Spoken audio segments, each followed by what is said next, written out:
That's the emergency. Let's not do that. No, that's the light button. There we go. Mayor, that goes to the break room. Right. Welcome to the July 19, 2023 Mayor and Council meeting in Oakland. And this meeting is being held in accordance with the Open Public Meetings Law duly announced, advertised, and posted in the municipal building. The meeting will adjourn no later than 10 p.m. unless the majority of the council members that are present vote to extend the time. Please rise and give the Pledge of Allegiance, and then remain standing for a moment of silence. I pledge allegiance to the flag of the United States of America and to the republic for which it stands, one nation, under God, indivisible, with liberty and justice for all.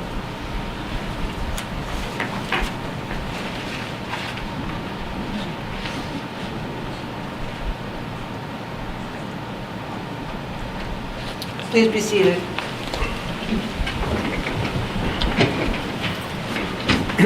Roll call. Mayor Schwager, Here. Council members Kamala, Here. McCann, Here. Pignatelli, Here. Saliani, Here. Lisinski, Here. Talamini. Here.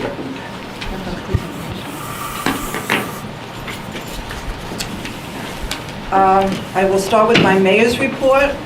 Patriots Way Bridge. Tonight, we're going to introduce the capital ordinance to appropriate the money for the bridge.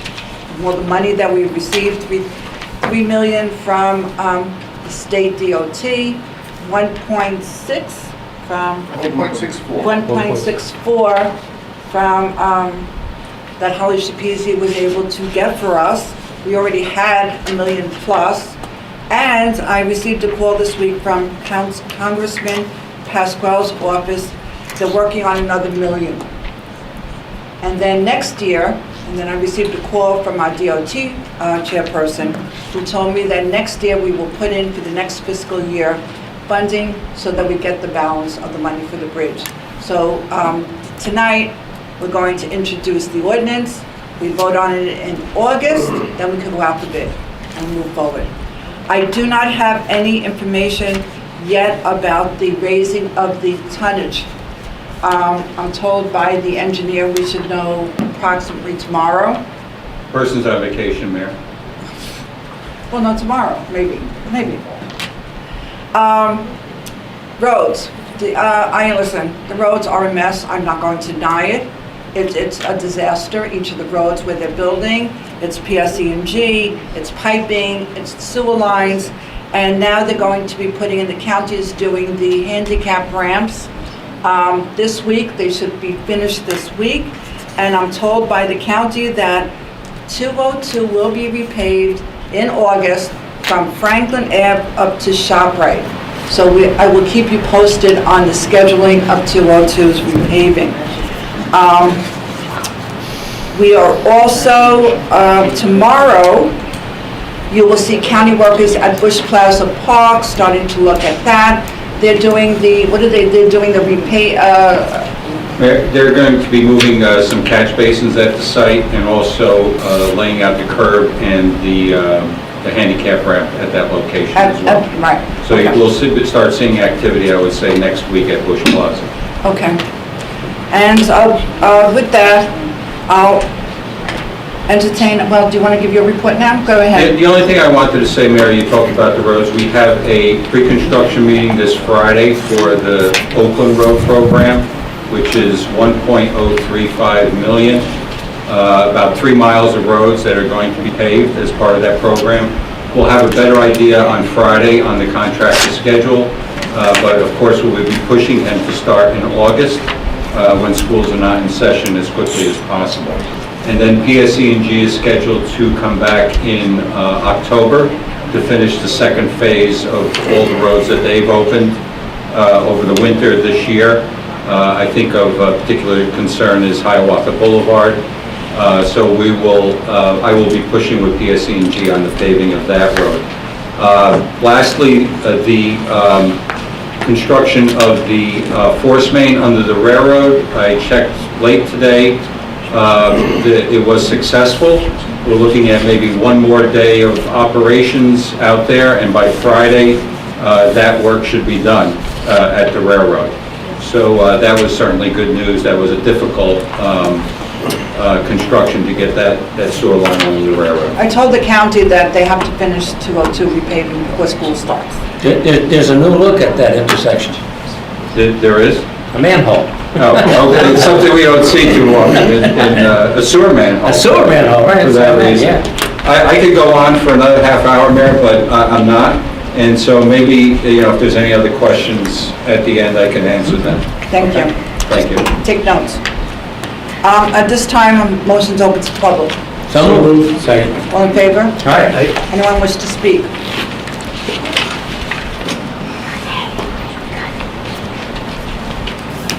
Good evening, Michelle Yudis, 2 Rockledge.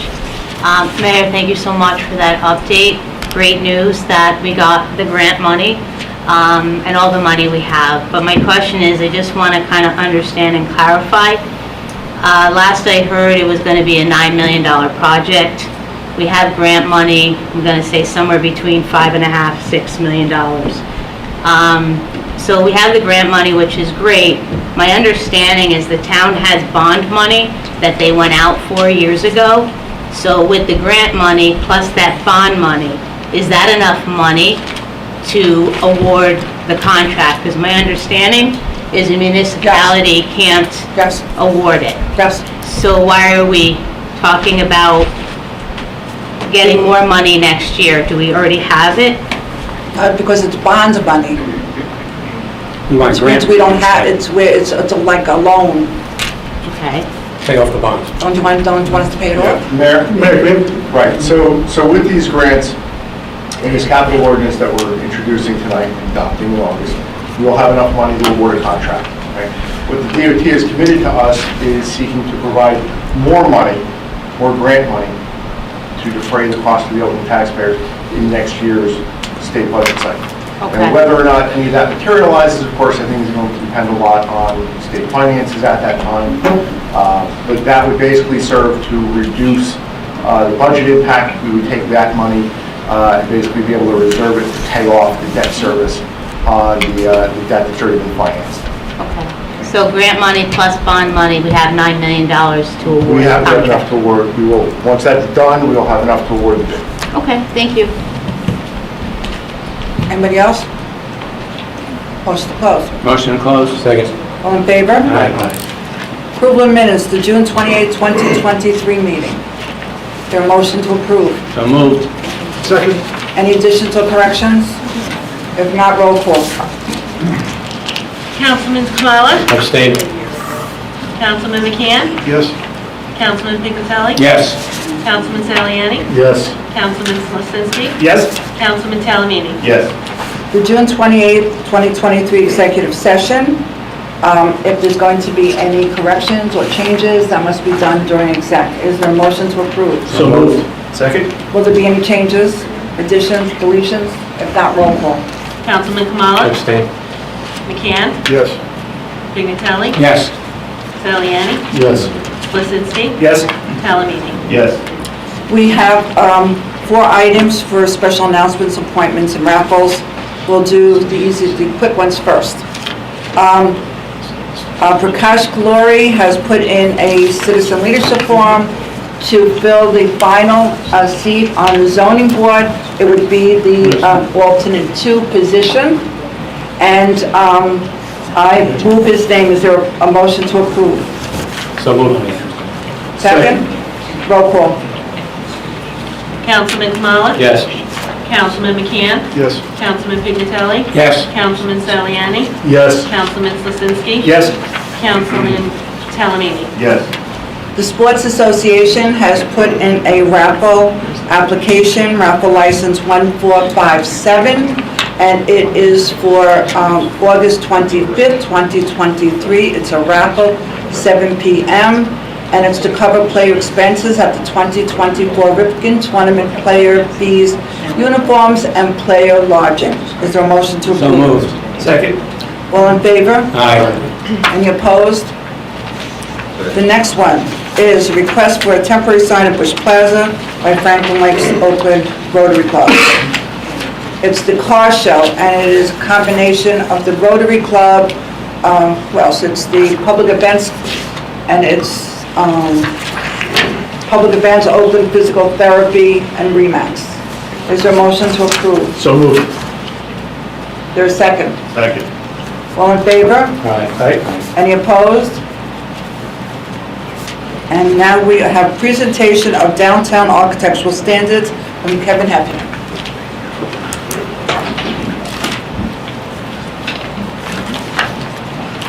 Good evening. My name is Kevin Heffernan.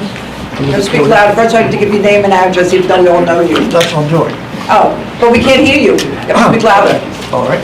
My name is Kevin Heffernan. I live at 40 Grove Street, Oakland, New Jersey. I've been there for 44 years. Tonight, I'd like to share with you somewhat of a summary of recent events and thinking with regard to downtown. The core of what you're going to receive in the next 10 or 15 minutes is really what was given at the planning board, just the core, in the last meeting. It provides a bit of downtown architectural history, clarifies the breadth and scope of late Victorian, this has been a controversial phrase, and provides a measurement of public support for the vision as articulated. And it incorporates a recently discovered available way to achieve the vision. But tonight, I want to begin with a bit of whimsy, an artificial intelligence whimsy. I asked AI simply to, how can I put it, show me, literally, what downtown Oakland would look like if magically it appeared as a late Victorian village. It did so. This is what it showed me. There's 4 photographs. I bring your attention to the lower left photograph. It actually shows the building that was the upholstery store. But nonetheless, you look at this and you say to yourself, if this was real, would we preserve it? Would we support it? Or would we allow it to be demolished in favor of steel, glass, and everything else, of a developer who bought the properties? Think of it that way. Anyway, that's the whimsy for tonight. The purpose of tonight is to discuss return of downtown to its late architectural roots, where we came from. Downtown developed really with the advent of the station, the railroad station in 1871. A single store, a quarter store, utilitarian, nondescript, which did not last long. However, the downtown really began to grow in 1887, some would say 1888, with the Bush store. He was the leading citizen in town. You see his store here to the left. You see what developed along Ramford Valley Road. You'll also notice in the right photograph, the buildings along Ramford Valley Road were basically homes. They weren't developed as commercial buildings. The first floors were ultimately converted to retail establishments, but that was not the original purpose. Here's what it kind of looked like in terms of files, photographs. 1890, 1900, 1905, 1920, 1940, 1949. We were still a Victorian village, a late Victorian village. Downtown until 1960. What happened in 1960? The Oakland Military Academy was forced out of town. I have documentation on that. But downtown, from 1879 to 1910, was designed and built with various iterations of late Victorian. There was no true late Victorian style. They all became a mishmash. But ultimately, everything was demolished, as we see it today, in the name of progress. Some of the things we lost, just some. Take a look at these. They're not here anymore. They are gone forever, without a trace. Buildings destroyed with red X's on the left. Our downtown was devastated. Okay, look what we have today. Is anybody proud of what we have today? Raise your hand. No. God, no. So, what do?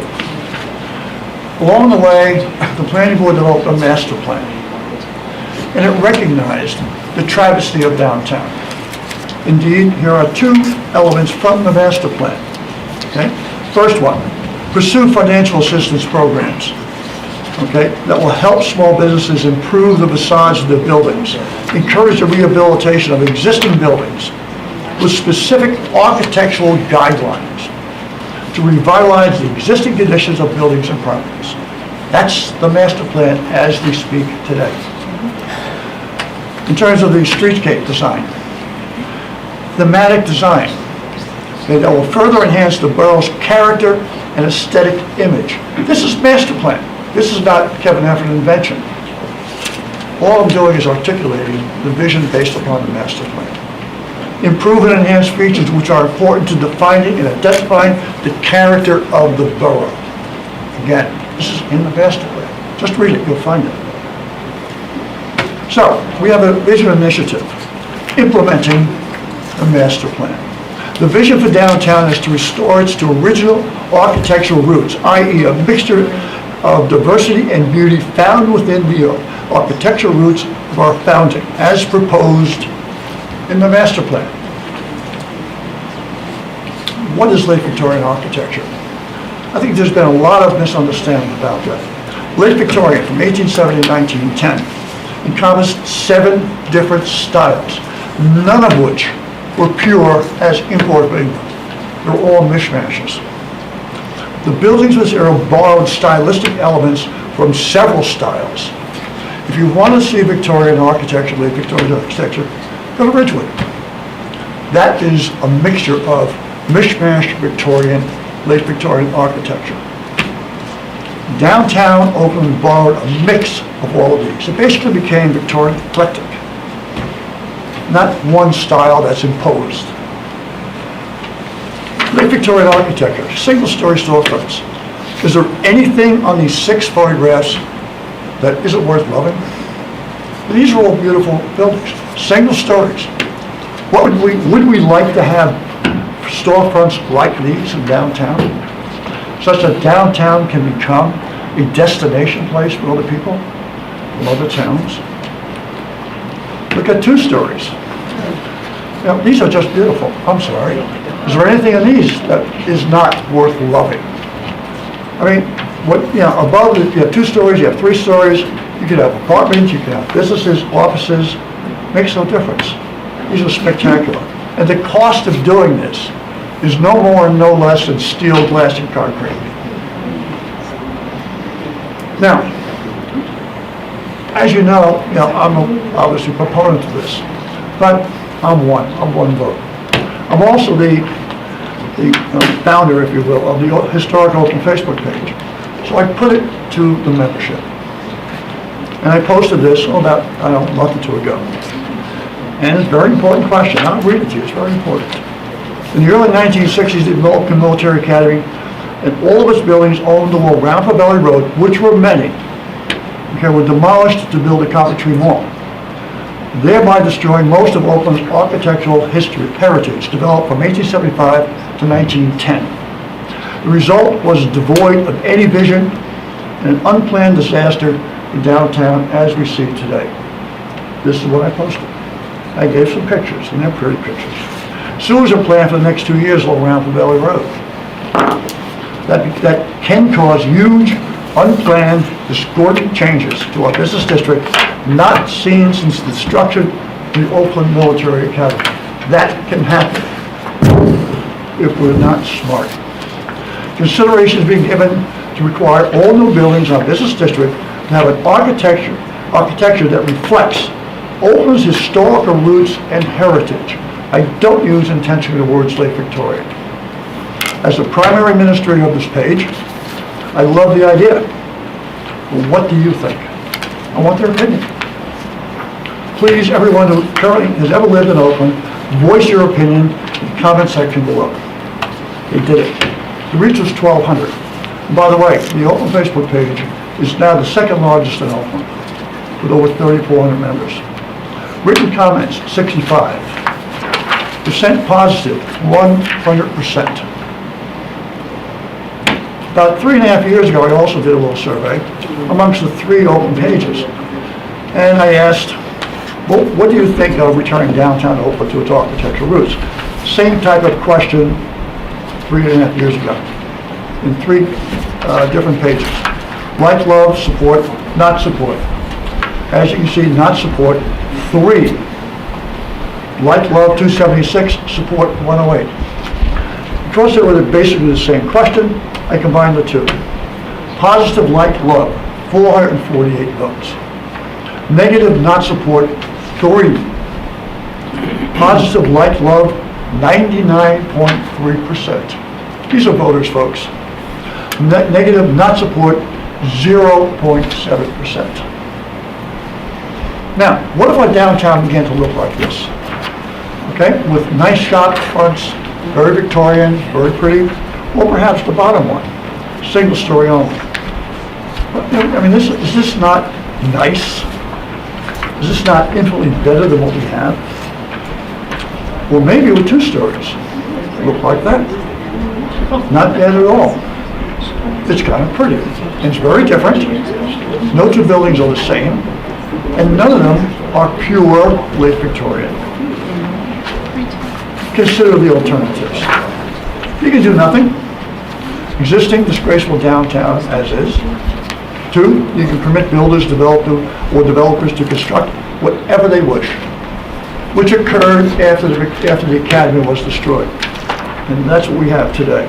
Or you can develop a vision and a plan to mold our downtown into a place to be proud of for the current and future residents. That's what we can do. That's what you have the power to do. And to implement the current master plan. What's the solution? Virtually every municipality in Bergen County established itself around the railroads between 1860 and 1870. Every town in Bergen County, all 70. Oakland's downtown developed very differently. We didn't develop commercial buildings. We developed houses, homes, right along Mount Borough Road. That became, as I mentioned, first stories became commercial. No town, though, in Borough County, has ever faced the challenge that we face, i.e. potential mass destruction. They all developed in late Victorian style. They tried to preserve it. 70% of the towns in Borough County have architectural preservation commissions. 70%. But none of them dictate late Victorian. And they had to in their own legislation. How do you do it? The planning board recognized that and tried to adopt late Victorian in its legislation. It struggled mightily. It came up with there's no precedent for this. No precedent. That to me says opportunity. Or it says other towns have developed it, late Victorian specificity, but no one's ever challenged it. Either way, no precedent. So what do we have? We have architectural commissions of Bergen County that have implemented their historic vision, historic preservation vision.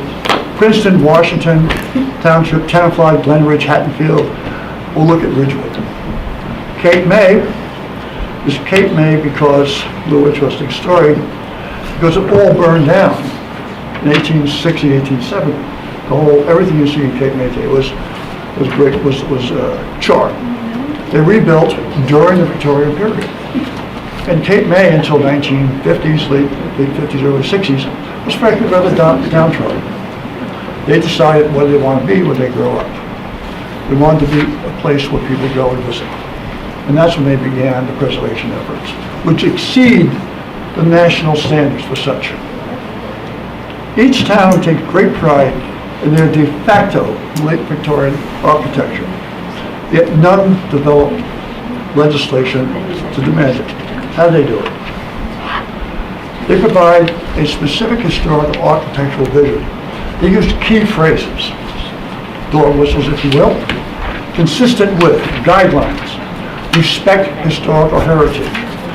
They show examples, recommended, not recommended, reflect the historical character.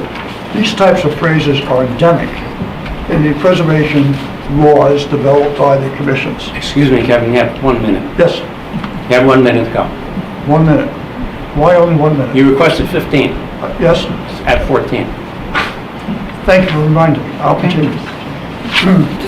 They make their architectural, well, 30 seconds on that. They make their architectural preferences and requirements very clear to the readers.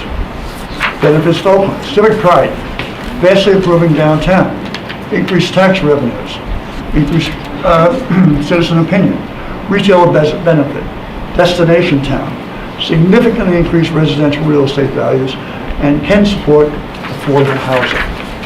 Conclusion, the absence of precedents for use of this practice, key phrases, provides a way forward for Oakland. Such architectural guidelines will be developed and published by the Oakland Historic Preservation Commission when formed. Next steps, bottom line, the vision with the benefits to Oakland as presented must be supported. Our future depends upon it. Now, I'd like to share with you somewhat of a summary of events. And I'd like to point to, how can I put it, Franklin Lakes. Okay, we stand tonight. Point of order, Mayor, we keep going. We got Oh, 2 pages. may I ask a vote? We have 2 continue? pages of ordinances. No, sir. May I please ask a vote to continue? Yes or That no? would be out of order. This is not, this was the presentation. Now, you were going to say something. What were you going to add on to this? I was going to add on Franklin Lakes. Franklin Lakes in the 1950s was the other side of the tracks, a little pejorative. All right, Kevin, leave your laptop here because we do have a very full issues with ordinances and resolutions. Mr. Then you can continue. I resent being told tonight, immediately prior to my presentation, I have a time limit. I do. It's not fair, it's not reasonable. Well, And what this else? is an important presentation. So I'm asking the council to vote to give me more time. It's out of order. You can't ask the council to vote, only I could ask the council to vote. Now please ask the council to vote. All right. Is there anyone who wants to make a motion to increase the time for Kevin Heffernan to continue his I presentation? want 5 more minutes. Does anyone want to make this motion? No one wants to make the motion, so Kevin, stay there and then come back afterwards, and then you can continue during the open portion. I do this on the protest. But please don't leave. Please don't leave, because this was a beautiful No. presentation. Yeah, thank It you, was but- very good. Yeah, thank you It's very very much. And there's important, copies and we here have a for lot to discuss. So please don't leave. Oh, they have them, We got it. Kevin. We have them. I Do you have gave more them. copies? I gave everybody color copies. It was an outstanding This is on the protest. presentation, and you spent a lot of time, and it's very much This is- appreciated. No, And it's it will be not. It's on the discussed. protest. I don't It's care. going to be discussed, don't leave. Do the other discussion points have time limits?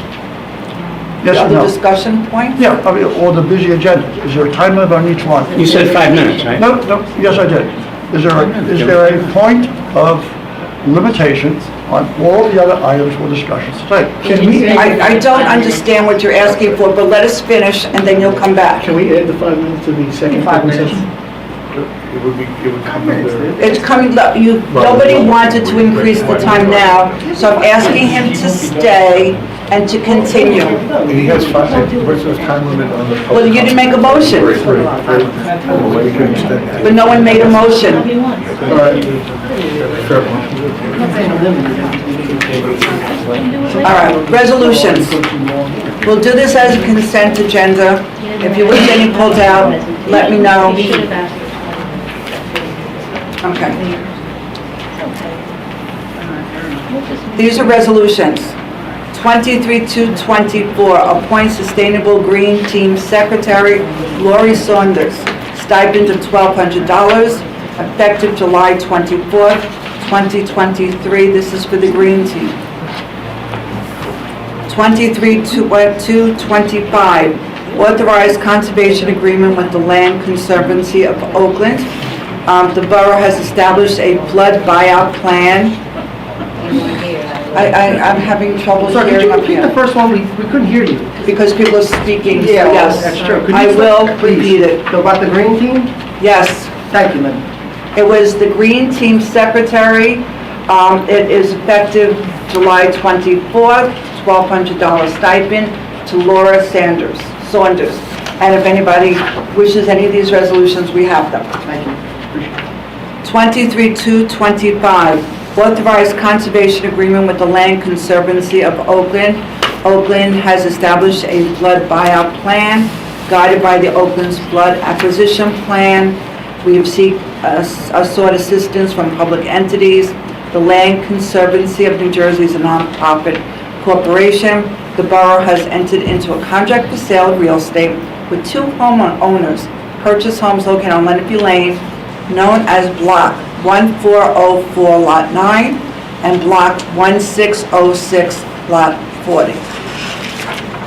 Resolution 23-226, resolution authorizing a one-time waiver to allow alcoholic beverages at the Oakland Senior Center in connection with an event.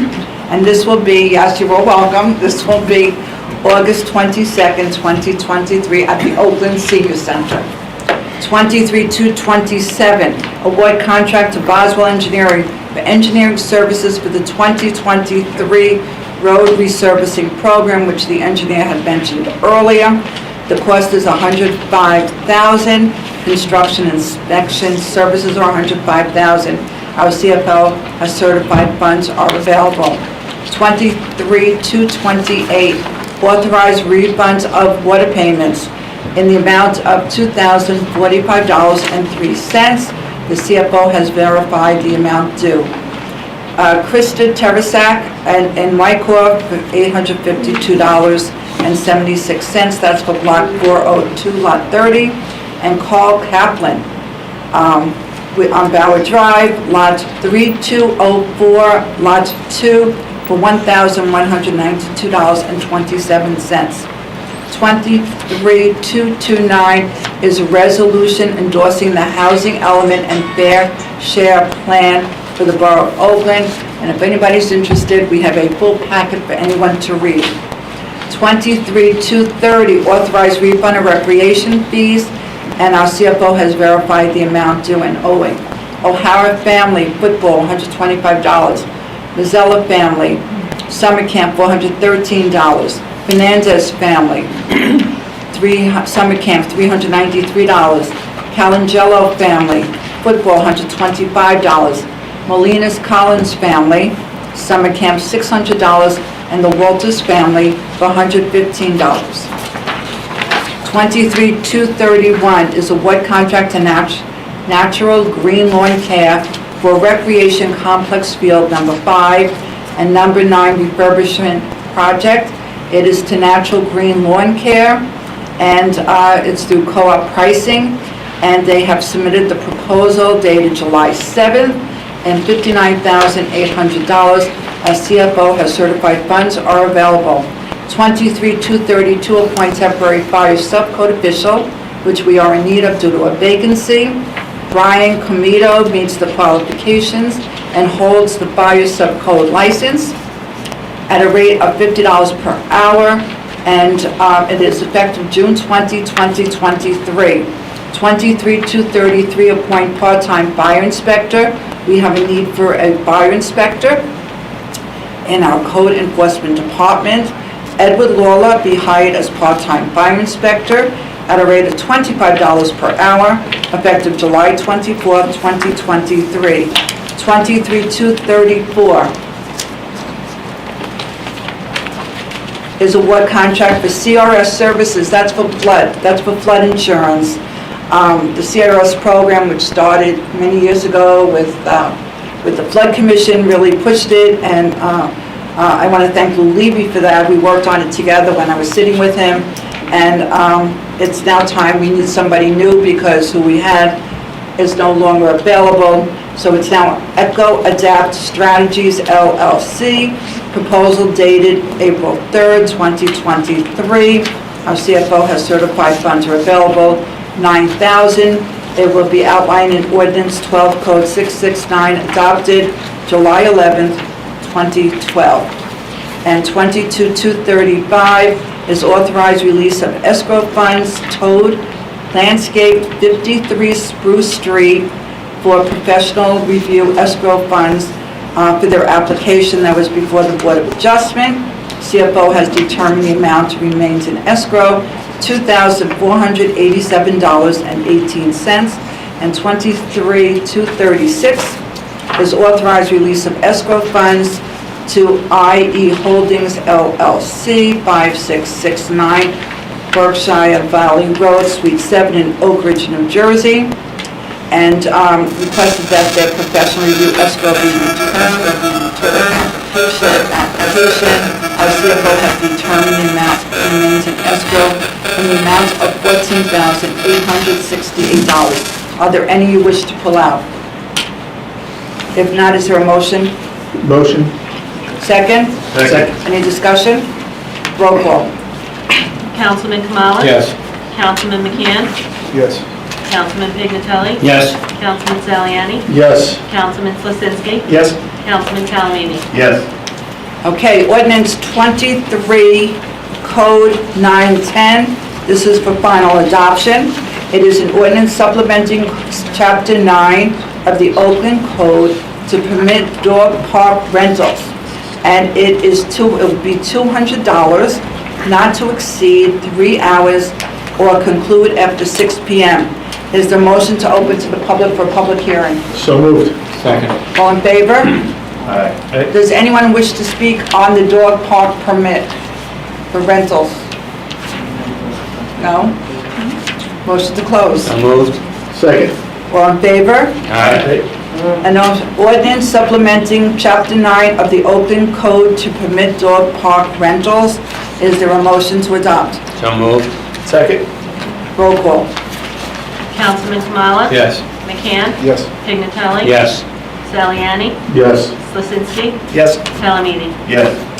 Okay, ordinance number 23, code 911, an ordinance supplementing Chapter 9 of the Oakland Code to codify Resolution 22257 regarding the banner sponsorship program. And that has to do with recreation. And it would, for one season, would be 500, 2 seasons, 1,000, and 3 seasons, 1,200. And this was from Resolution 22257. Is there a motion to open to the public? So moved. Second. All in favor? Aye. Does anyone wish to speak on the sponsorship program at the rec field for banners? You're shaking your head now. Motion to close. So moved. Second. All in favor? Aye. Is there a motion to adopt an ordinance supplementing Chapter 9 of the Oakland Code to codify? So moved. Second. Roll call.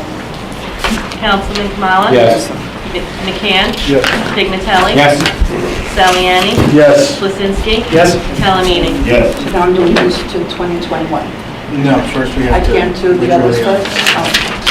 All right, now, we have final adoption originally from 23 Code 912, 23 Code 913, 23 Code 914, 23 Code 915, 23 Code 916, 23 Code 917, 20 Code 918, 23 Code 919. Motion to withdraw. Yes. Is there a motion to withdraw? So moved. Second. Roll call. Roll call. Councilman Kamala? Yes. Councilman McCann? Yes. Councilman Pignatelli? Yes. Councilman Saliani? Yes. Councilman Slasinski? Yes. Councilman Talamini? Yes. And can you please explain to the public why? Yes, so these ordinances came about as, under the Mount Laurel 4 decision for affordable housing, we filed a lawsuit against ourselves to determine our affordable housing need. That litigation has been ongoing. That's why these ordinances were adopted. Post their adoption, they were then reviewed by the special master, which is a fancy way of saying a court-appointed mediator, as to whether these ordinances met with her muster to effectuate our goals of affordable housing in Oakland. The special master came back with some comments and asked that we revise the ordinances.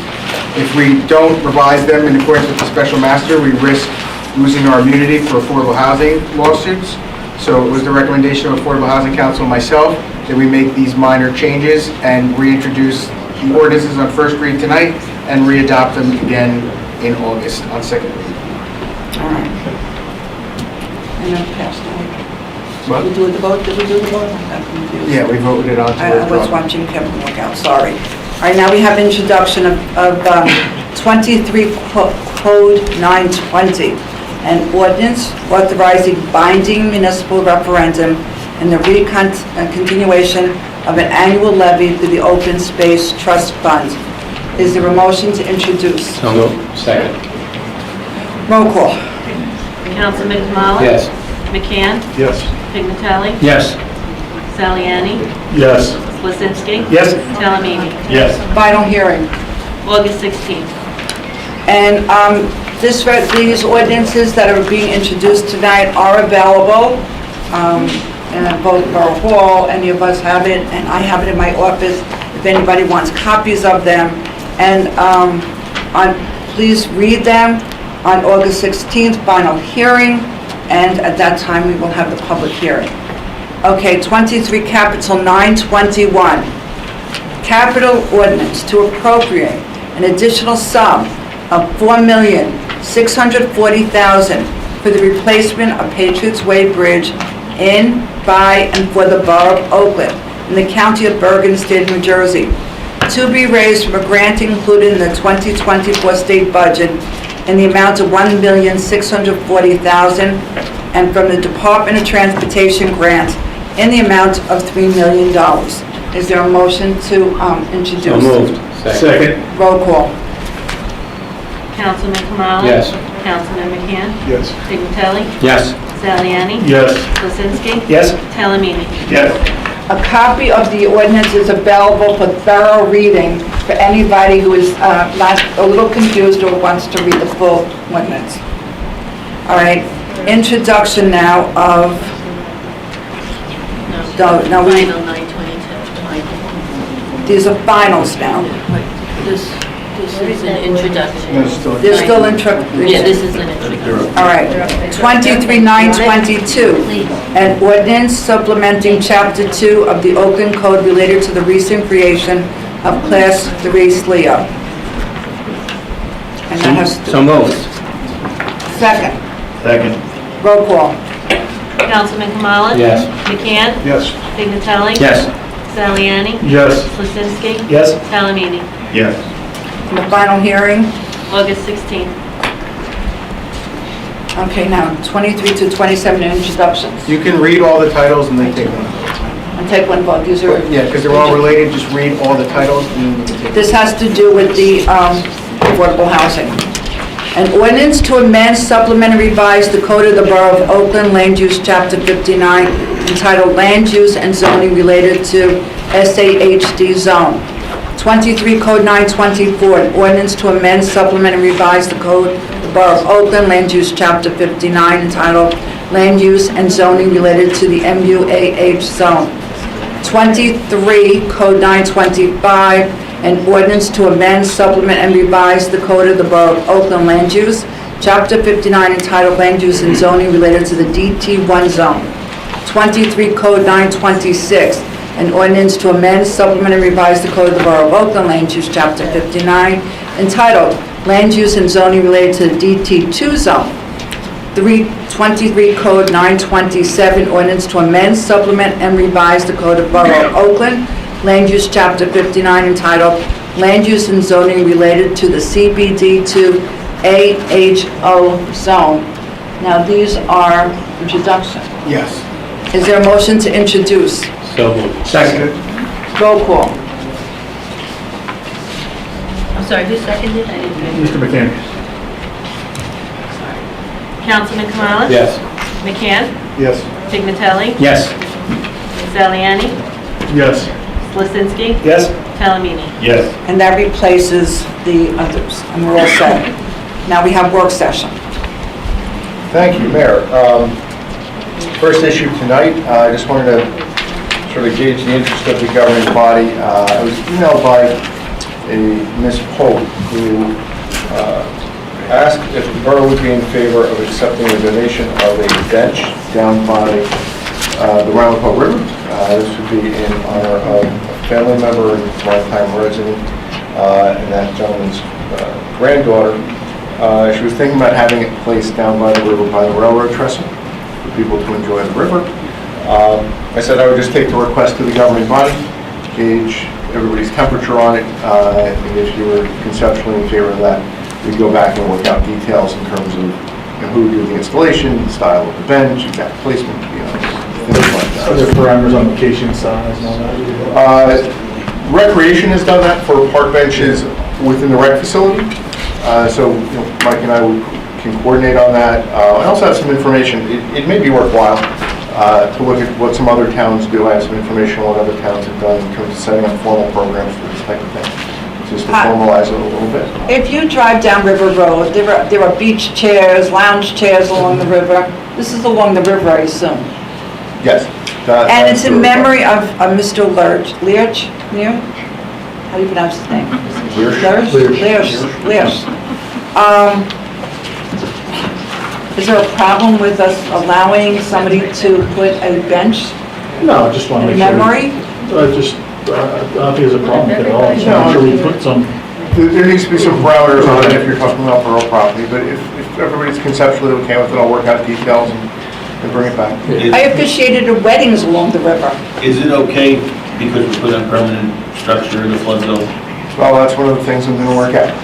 Yeah, I just, Now, conceptually, yes, when we talk about, let's say, developing a riverfront park, one of the things that at least that I'm aware of that you can do is you can put benches along the riverbank for people's quiet enjoyment and things. It may need to be secured, it may need to be footings, things like that, but I think that sort of amenity is allowable. All right, so you'll further investigate on that. I'm sorry, Councilman Kamara. yeah, I just want to say, there is a bench down there right now, which is in pretty rough shape, that people bring their folding chairs down there, they kind of hide it between the rocks, because people do spend a lot of time down there, especially during fishing season, and the kids down there, it is pretty down there. I mean, I would certainly be in favor of supporting a bench down there. I told you, I officiated weddings along the river, and people have beach chairs and lounge chairs and... In the event that Do you remember other the people are gonna wanna ducks? Do you remember the ducks? Oh, yeah. In the event other people want to do the similar thing, should we look at one design and make all the designs uniform? Yeah, I think that's a good idea for uniformity's sake. Yeah. All right, I'll work out details and I'll come back to you. Yeah, did they submit a design, a picture? No, the email that was included in the packet was the communication that we received. Just a letter, okay. All right, next thing, HR 3557, American Broadband Deployment Act. Right, so we have three issues on this workshop that concern legislation that's of some interest to municipalities. The first one here is actually a federal piece of legislation, HR 3557, the American Broadband Deployment Act. And this was brought to us by a group called Jersey Access Group, sort of the umbrella organization for public PEG channels, government channels. And they shared a number of concerns with that, and there was a resolution opposing it that Piscataway did. And I think that was because the mayor of Piscataway is actually on the executive board of the National Conference of Mayors. And they lay out a number of issues that they have with this that would really preempt local authority to regulate the right-of-way, to properly review and vet applications, and potentially most concerning, if it really did do away with cable franchises going forward, would be the potential loss of cable franchise fee revenue, which we rely upon to the extent of about $170,000 a year. So there was a lot to be concerned about here, and they were basically asking if the town would go on record as opposing that legislation. So that's the question before you. Does anyone have a problem if it goes on the next council meeting? I would just like to, I'm just curious, how has the League of Municipalities weighed in on this? I haven't seen that they've taken a position on this. Nothing. You know, I'm on the executive board, and nothing came forward. Okay. So that is a good suggestion, that I will call up the league and see their position. Okay, and the next one, I'm not sure that this is on the radar screen of the league yet or not either, because it does not have a Senate counterpart. It's simply an Assembly Bill 84376. This one specifically concerns wireless communication equipment in the right-of-way. And this is brought to our attention by our 5G consultant. You may recall a couple of years ago, we sort of preemptively enacted some regulations on how to address 5G deployment within the right-of-way, so we wouldn't be caught short when companies came in to do that. And all of that was designed to be in accordance with FCC rules and orders that came down. And there were already a number of restrictions there in terms of approval shot clocks and the like. This state law would take it much further, where it would just require a zoning permit. It would preempt almost all local authority in this area and pretty much give unfettered access, so within some narrow parameters to use of the borough right of way. So, we were alerted to this because we also thought that this was concerning. Anytime there's this sort of lack of control, especially over, addressing quality of life and safety aspects of things that happen in the right of way. So, the question there is if you would like to go on record regarding that legislation as well. I'll check with the league. If everybody's okay, I'll bring forth the resolution. Okay. All right. And the third one is one we're actually asking you to support. It doesn't really affect us directly because of how we handle, have been able to handle funding for fire equipment and passenger vehicles. We typically don't bond them, but the local bond law is very, very old in this regard. It limits bonding for fire equipment to like 10 years, doesn't let you bond passenger vehicles at all. And while we don't need to do that, and I generally preach that, against that practice, for certain towns in certain situations, they may find that advantageous, especially when it comes to fire apparatus, which has risen dramatically in cost, especially over the last 4 or 5 years. So this is sort of a common sense change and update to the bond law that I think we would be well served by supporting. Anybody? Okay with that? I'm supportive of that. And the last two concern the work that county has just started on Roundhill Valley Road with the ADA curb ramps. So that you're aware, when the county paves one of their roadways, in this case they're going to pave 202 from Franklin Ave all the way down to Long Hill Road.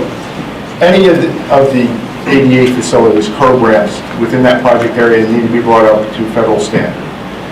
However, the county sort of says, well, we don't do work outside of the right-of-way really, so they have the shared service agreements with all the towns in the county where they require us to pretty much do the engineering work on that, and they reimburse us up to certain amounts for certain items pursuant to the agreement. So this contract would cover the design, construction, inspection for this year's work, which is pretty large. I was surprised at how many ramps need to be taken care of here. 57. 57 curb ramps within that area.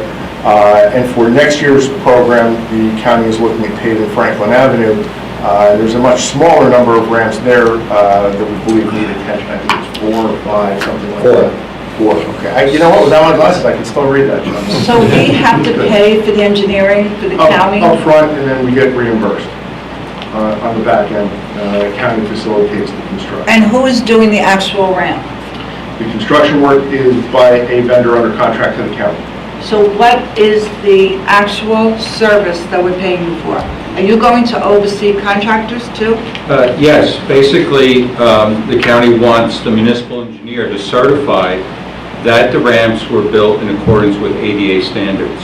So which means that our inspectors have to go out there with a smart level, watch the contractor very carefully to make sure that the form work is set carefully, and then certify later to the county that all 57 ramps have been installed in accordance with federal standards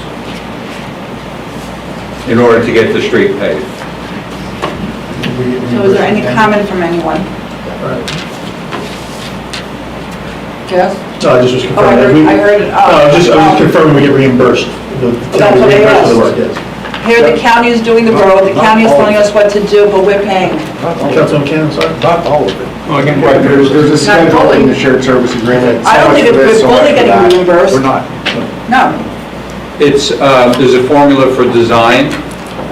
Unfortunately, they're still using costs from maybe the early aughts for that, and we're already in 2023, but they will reimburse 10% of the construction cost for inspection, and that's roughly what our cost is. So no, it's not 100% reimbursement. There is a It's formula. 10%. 10% of the construction cost. Oh, Not 10% of my cost, 10% of the construction cost, which is roughly our cost for doing the construction inspection. So just to clarify, it's not 100% reimbursable, Thank you. but it has to be done. but it has to be done if you And we want your want the road road, to be if you paved. want the county road to pay. Plus it benefits our residents. Yes. But they should be paying for the rent. Well, all right. Everybody okay? All right, new business, I have 2 items first. First thing, I am upset that Kevin had to leave because he worked very hard on his presentation. Originally it was 10 minutes, then we gave him 15 minutes, and then I don't know what he was going to finish with. I was hoping he would stay and tell us his ideas. But I brought this up with the planning board just last week. I've been on the planning board since I was elected, and I missed very few meetings. And back when Lou Levy, that's a long time ago, when Lou Levy was the councilman, and he was on the planning board, we started the subcommittee. And I think, John, you remember that? And the subcommittee was myself and Tom Potash, who was the chairman of the board, our engineer, Tom Connolly, who works for the county, Andrea Levy was on it, a councilman, and myself, and we would meet before every planning board meeting. And it was called Streetscape, which was very exciting. Streetscape. We were going to start small, beautify the street. So this has been going on how many years since Lou Levy was gone? Then it was Lou Levy, and then it was Van Eck, and then it was 3 years. Capelli, and then now it's 3 years?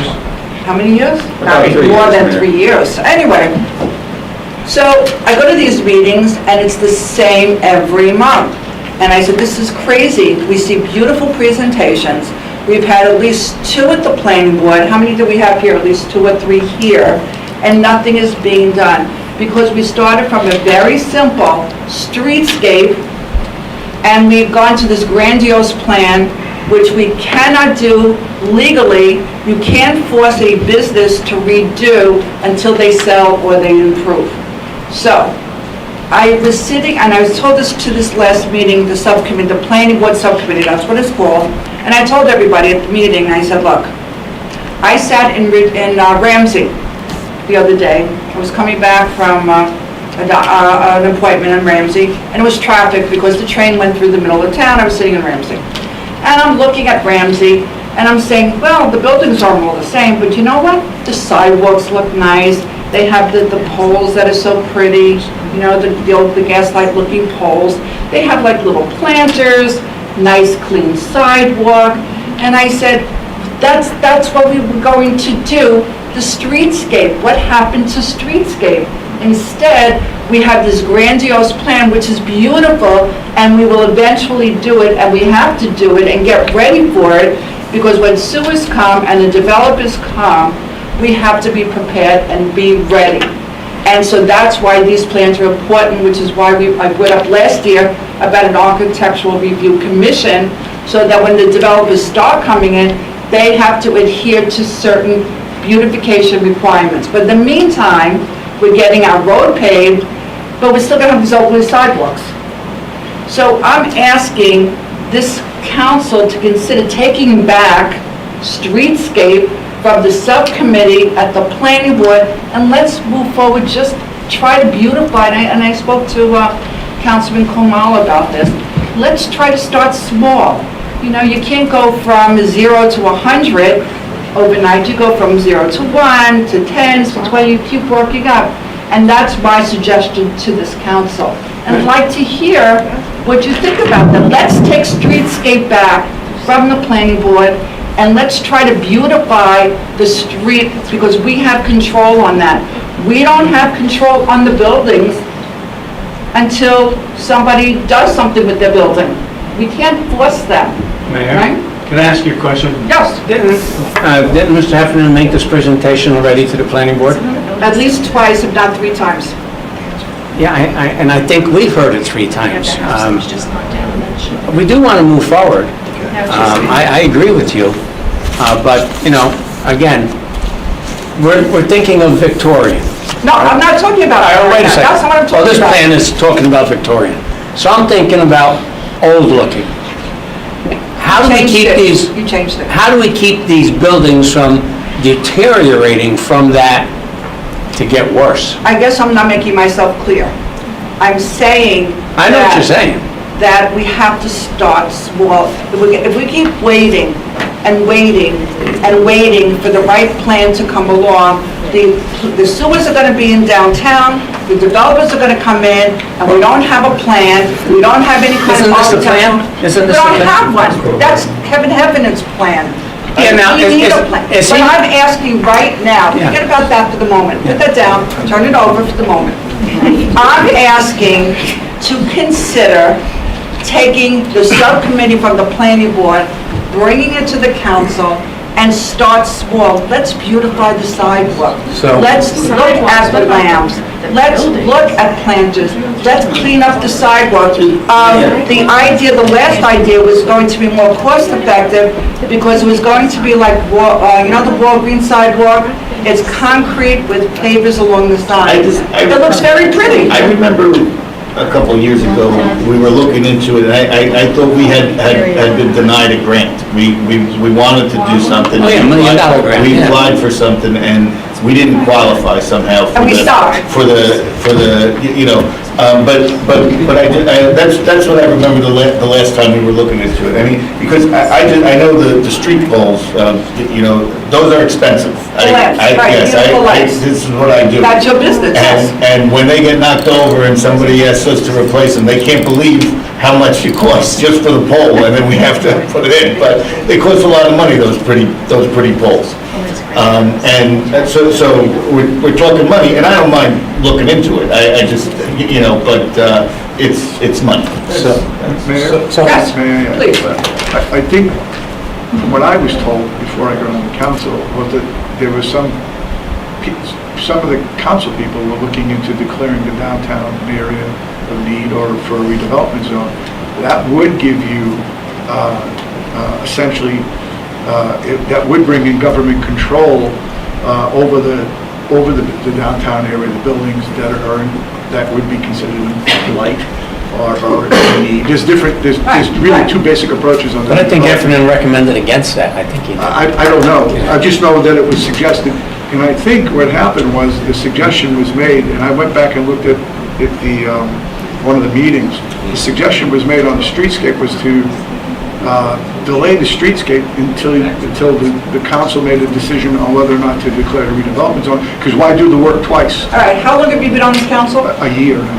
Have they done anything? I haven't heard anything. I haven't heard anything. But as you So point I'm out, it's in the asking everybody subcommittee. to think about As it. you point out, it's in the subcommittee, so I mean, The subcommittee of the planning board, which we meet, now, it used to be in a half hour before every planning board meeting once a month. This is back from 5, 6, 7 years ago. Nothing's been done except talk. Yeah, but I think- People have walked, nothing's been done except talk. no, I understand what you're saying. Now we meet 1 hour Right. every month before the planning board, and I walk in and I'm saying, I heard this before. I heard this So, before. so just so that I I want to understand. bring it away. No, I understand, so that I understand, is it the council's decision then not to consider? I don't know. Downtown as a redevelopment zone? I don't know. And the- We don't talk about it. No one's talking about it. Shouldn't that come from that subcommittee, as I understand? Their Nothing is recommendation? happening at the subcommittee. I understand that, but again, the threshold question, before you spend money and then you have to spend money again to redo the same thing, shouldn't the first question be, let's get some clarity on what they want to do with regard to the downtown? From the planning board? Yes. Yes. Yes. We'll go to I another think before- subcommittee meeting. I think before you take it back, before we find ourselves dog chasing its tail, I think we should put the question to them, what do you want to do? If the idea, Go ahead, Eric. Sorry. What do they want to do? Eric? So, Mayor, if I could just chime in here real quick. A couple things. First of all, the streetscape plan was brought to this governing body 2 years ago, if not longer. This governing body took action on it, and we said we have a couple suggestions, or we need clarification on some of the elements within the streetscape plan. And went back to the planning board, okay?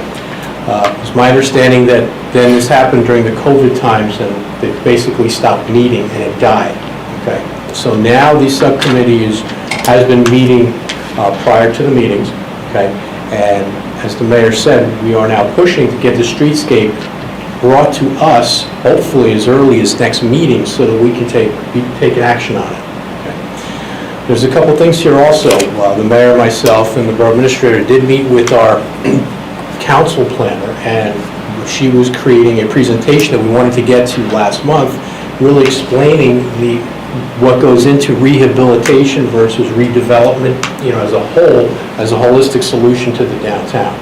So we're really at a crossroads at this point of whether we pull this away from the planning board and we just act as a governing body working with our planner to get this project done, or continue to rely on the planning board for advice on how to move this thing forward. I'm just tired of waiting So, and talking. So with All that- we do is talk and hear Kevin Heffernan's plans, which we didn't let him finish, and we have these beautiful plans. No, he finished. They're beautiful. He didn't finish, he said.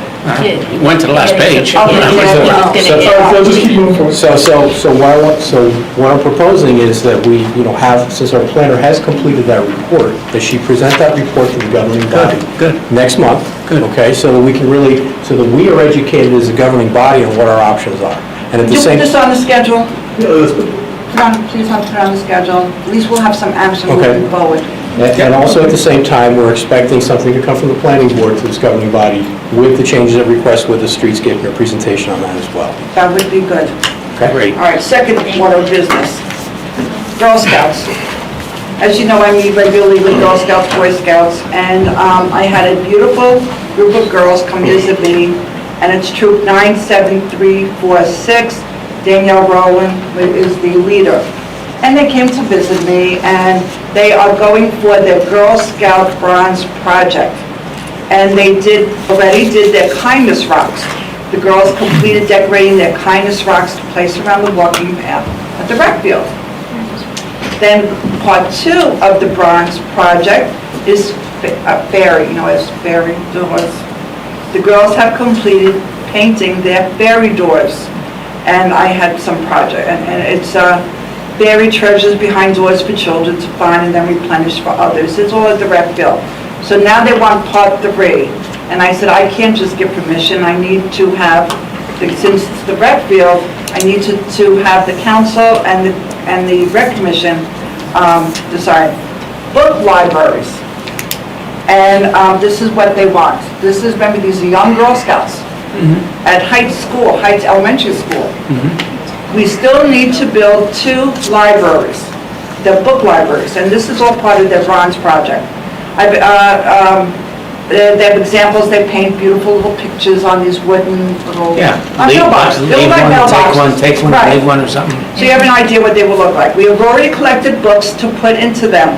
We would like to install one by each playground at the rec field. We were thinking of waiting until mid-August, once rec camp is over, which is probably a good idea. Is this something we install on our own, or does the town install them? Once we know that information, we can coordinate an installation date. I also included this website so you can look at the more information about free libraries, and if you go on their website, free libraries.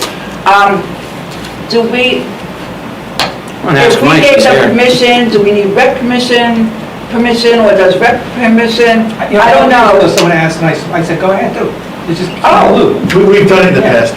yeah, we support it, they never did it, but they want to do it. So they want to put one library at each of the 2 Tell me, playgrounds? I'll show them the exact spot would be best. Okay. We'll meet And every- what about installation? Do we need somebody to oversee them from DPW? I don't know, for security, for... Depending on, liability. we can have our buildings and grounds Mike says no. supervisor on site and meet with them as well. All right, so Danielle Rowland, if you're listening, I will contact you tomorrow.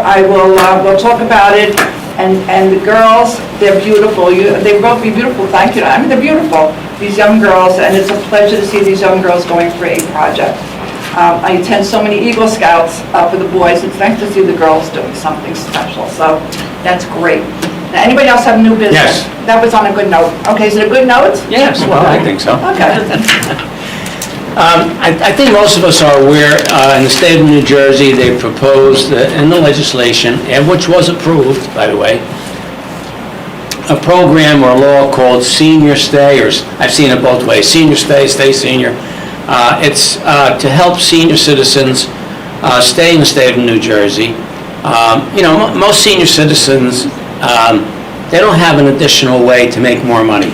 I don't want to see somebody 85 years old flipping burgers at Burger King just to make enough money to pay their taxes. I feel for them. They don't have the ability to generate more income, especially when they get older up in age.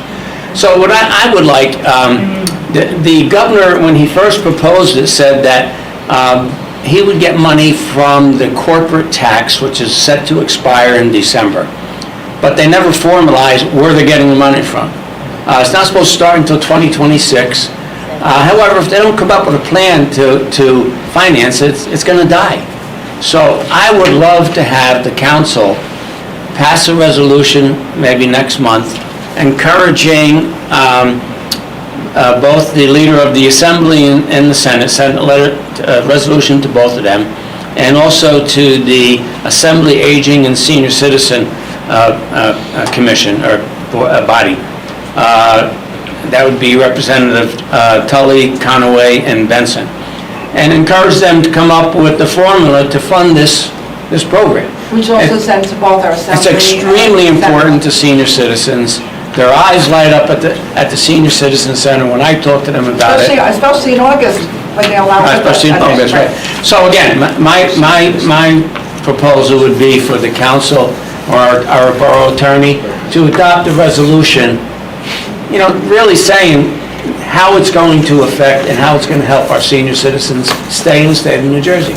So that's my question. All right. Does anybody have any problem if we do this as a resolution? It'll be in your packet during the time before the next council meeting, so you could see and make some corrections. Matt, can you make a real flowery, great presentation? Use all those terms you learned in law school that none of us can pronounce or spell. But I think it also go to the governor's office, two Assembly people, state senator, in addition to the speakers. I will personally give it to our legislative delegation if it makes you happy, Councilman. You're the man. Thank you. Thank you, council. My personal delivery. Anybody else? If not, any old business? Okay, Borough Council, okay. Councilman Talman. What I'd like to say, I'm really excited about that we're moving forward with the Patriots Way Bridge. It's been a long time coming. It's everybody worked really hard trying to get funding for this, and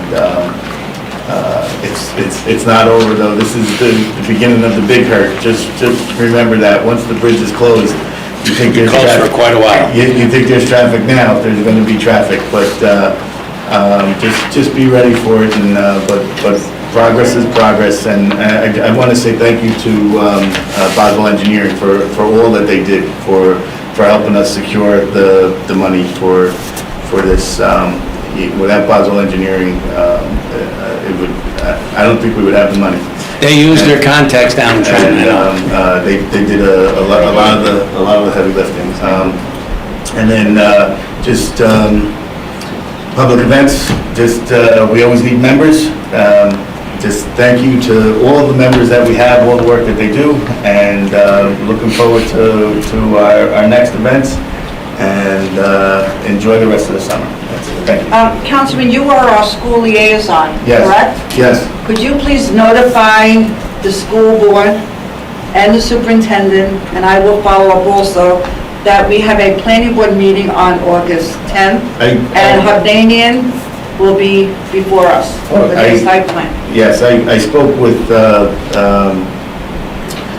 one of the board members, John Skirbo, already, but I'll reach out to the superintendent and then. Thank you. You got it. Okay, Councilman? Thank you, Mayor. A couple things. Last weekend, the Marine team had a styrofoam pickup. I'm happy to report that they refilled 2 roll-offs over the weekend. So, the people in town are really responding to it and doing their part for recycling on that. Also, there was a meeting of the Arts Committee And the Arts Committee came up with a pretty interesting idea in regards to the fencing that goes around the Van Allen house. What they want to do is they want to get some, like you see in New York when they print the banners, and they want to put historical pictures around that fencing so we can try and cover up, you know, how that foundation looks over there. So you're going to be getting some ideas. They want to put some historical pictures up and have it printed. They're going to bring it to the council for approval, and I think it's an interesting way of trying to really hide and cover up that the base of the old and out of the Can mill. we write down about our future museum, children museum? And also for the planning board, we had a meeting last week, and one of the big topics that came up is the property owner of the Burger King that's at the end of 202. Please. Okay, nice, okay, so he has a permit in front of the planning board, and he asked for a one-year extension because he hasn't done anything with the property. Now, hear me out here. The planning board, we really came down on him pretty hard on the condition of the property. We have pulled up all the reports from the police department, which are going to be sent to his attorney to deal with it. He seemed pretty compliant in the fact that he understood the gravity of the situation, and he is going to be approving it. I drove past it today, and they're already, looks like they're working on the trees and mowing the lawn. And we were pretty firm in the fact that we want to see this thing landscaped, we want to see this thing, you know, everything's overgrown, the graffiti taken down. And you know, if it's going to be a building, it has to be there for another 9 months. You know, let's have it look like it's not a blighted dump up there. So that was a good recommendation from the planning board. And that's all I have until next month. Thank you. Just to follow up on that, he explained, they came before the planning board last week, and the owner explained when they came to ask for an extension, he explained that he did have some tenants, and then pandemic hit, and now the banks require, in order for loans, they require 60% of letters of intent from future tenants. And so he thinks 2 of those tenants may be coming back. In the meantime, as Councilman Koala said, there was complaints about the landscaping and the building and different problems with that building. And so, yes, actually it was this morning, I spoke to the planning board attorney and the police chief. And the planning board attorney will speak to the attorney for the owner, and the police chief confirmed what the council. Can't we look under our property maintenance code? Yes. I mean, it is a blighted building. So It really is. Speaking of which, so is. Order them to take it down. Yeah, and so I did have conversations with code enforcement about that, and you're right, there are issues out there, and if you read the police reports, it's a lot of, you know, didn't shovel the sidewalks, there's somebody there without permission with a vehicle. I'd rather see an empty lot than that They can't building. do that, though. Under the property maintenance code, No, they can't do that for building. Right, the property maintenance has been out there a couple of times, but a lot of the times, if it's something that you or I or any regular person looks at and goes, that doesn't look very attractive, doesn't necessarily rise to the level of a violation under the property maintenance code, right, because they're minimum standards. And we run into that issue on occasion as well.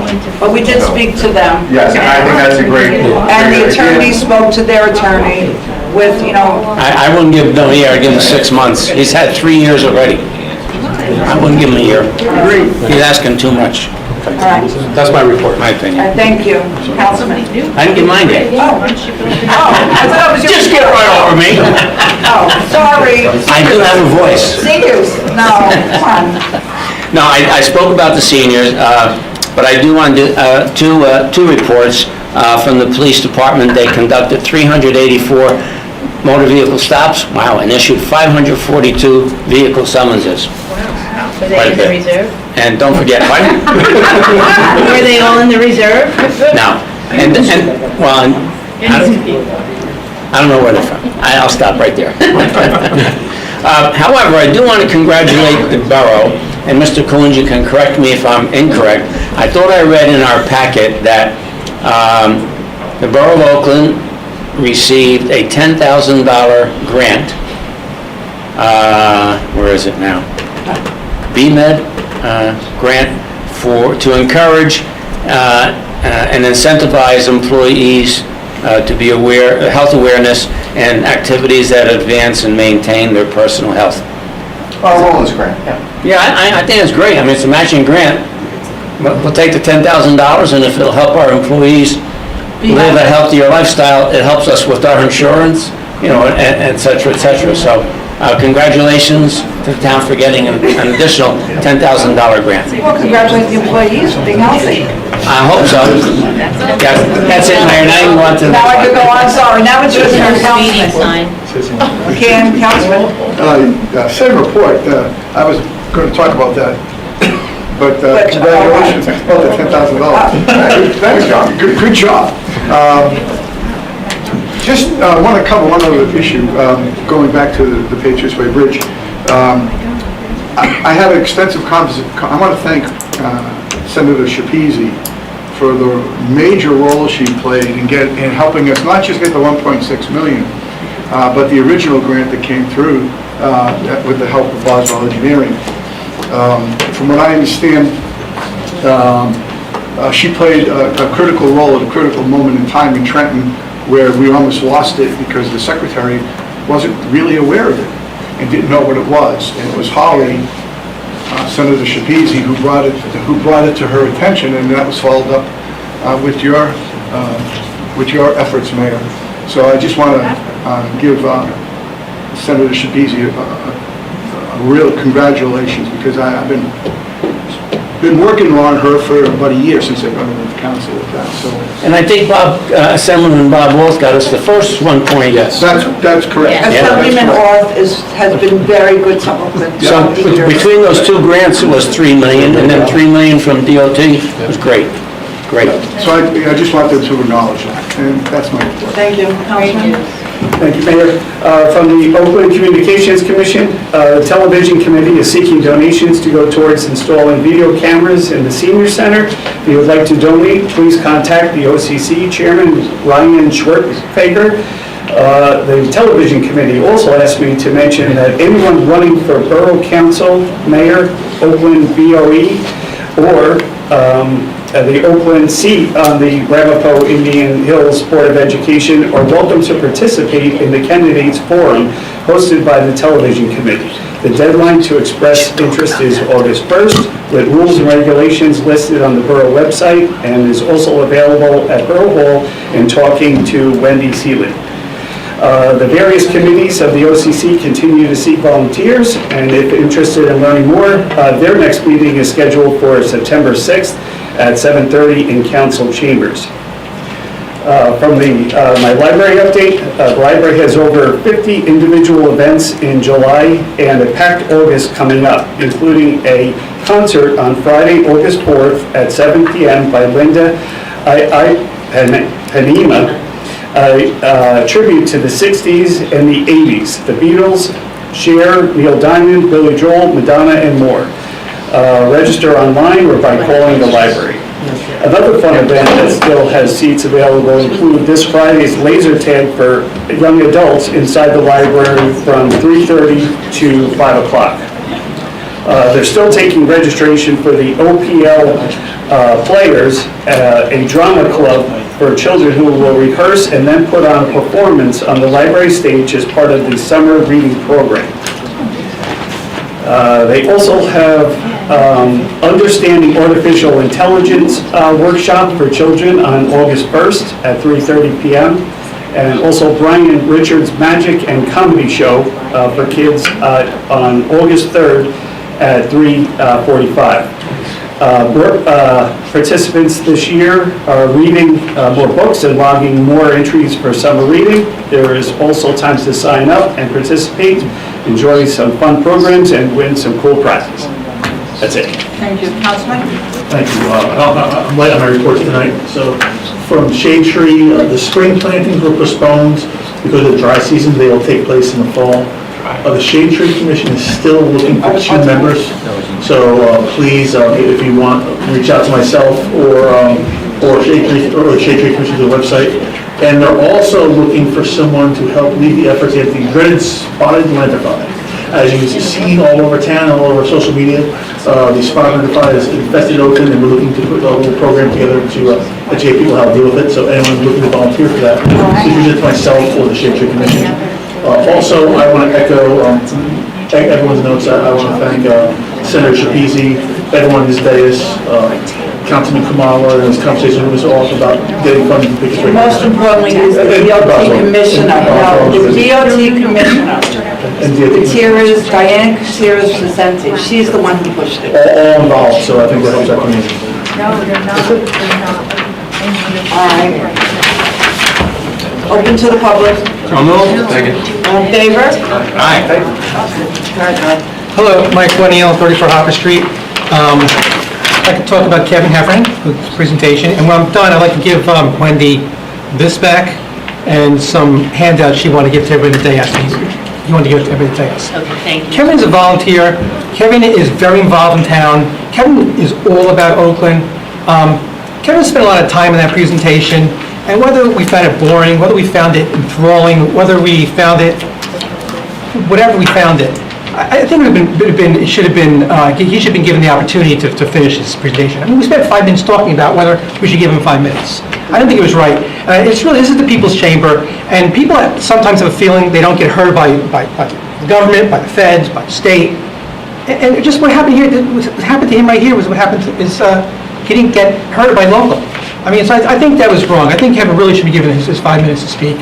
And he's an important person to this town. I mean, he actually comes here, spends time, puts together a presentation. This is another presentation he handed out about Bush Plaza, completely unrelated to what he spoke about. And my feeling is that it was nice to do that to Kevin. Thank you. He worked hard on that presentation. Thank you. And now, Bush Plaza, he designed these. Anybody else? Motion closed. Motion closed. All in favor? Bills to be paid. Bills to be paid, $3,129,921.15. So moved. Second. If you have read the bills list, you can vote. Roll call. Councilman Kamala? Yes. McCann? Yes. Pignatelli? Yes. Valiani? Yes. Slasinski? Yes. Talamini? Yes. Motion closed. So moved. Second. All in favor? Aye.